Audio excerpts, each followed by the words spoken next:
Want to put one more Will Levis rumor to bed if we can. Mike Girardi, formerly of NFL Network, reporting last night that Will Levis, there is interest in him from the New England Patriots.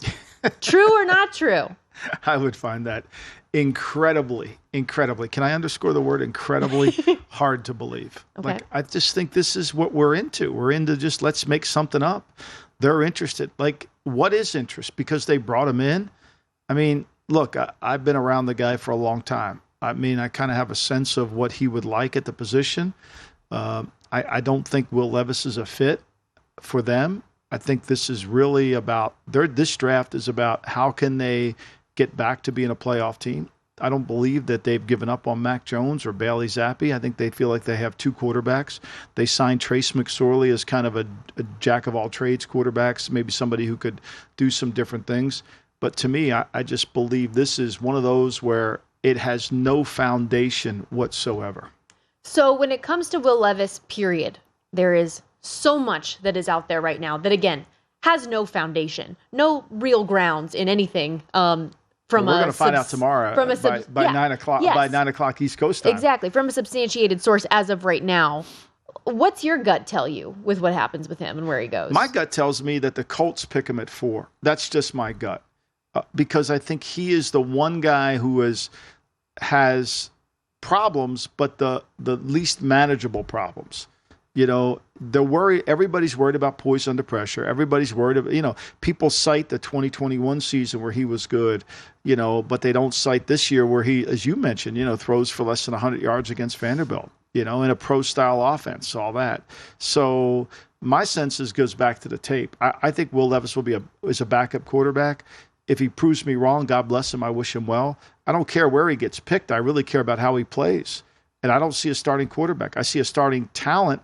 I don't see a starting quarterback in terms of his rhythm, his ability to make decisions, his handle, his command in the room. I still can't get past that he couldn't beat out Sean Clifford. Mm-hmm. I'm having a hard time with that. And I'm going to keep having a hard time with that.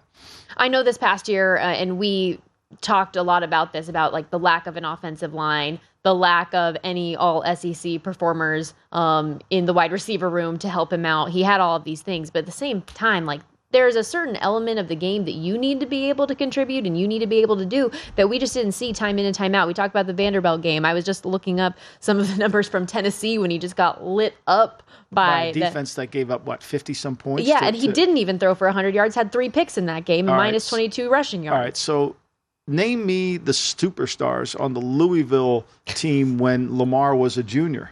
Where are they playing now? I mean, name me the superstars on the Louisville team when Lamar was a senior. Where are they playing now? Like, this whole notion, he had nobody around him. I mean, that's really just what that tells you is people that don't know and they make excuses. Like, they don't know and they make excuses because great talent doesn't need great players around. They make the players great around them.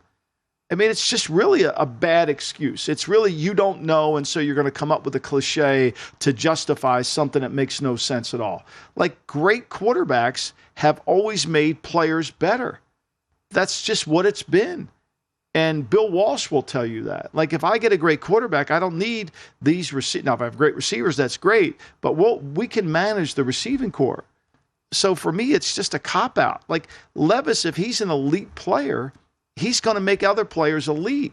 He's going to make Kentucky an elite team. Same thing with Richardson.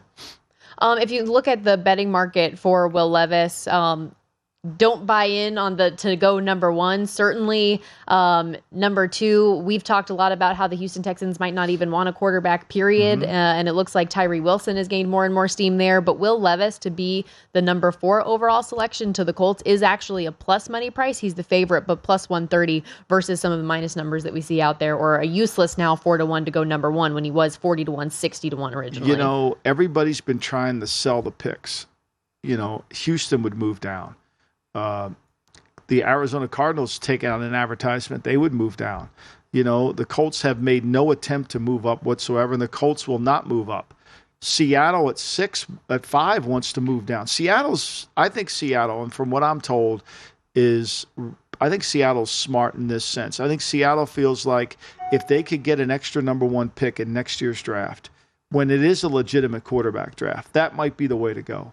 That's what I would be thinking about. That's why I think Houston should pass on quarterbacks, strengthen their team, manage the season, get through it, and maybe you end up with a top 5 pick. You have 2 number ones, and now maybe you can go get Caleb Williams, because Caleb Williams would be the first overall pick in this draft right now.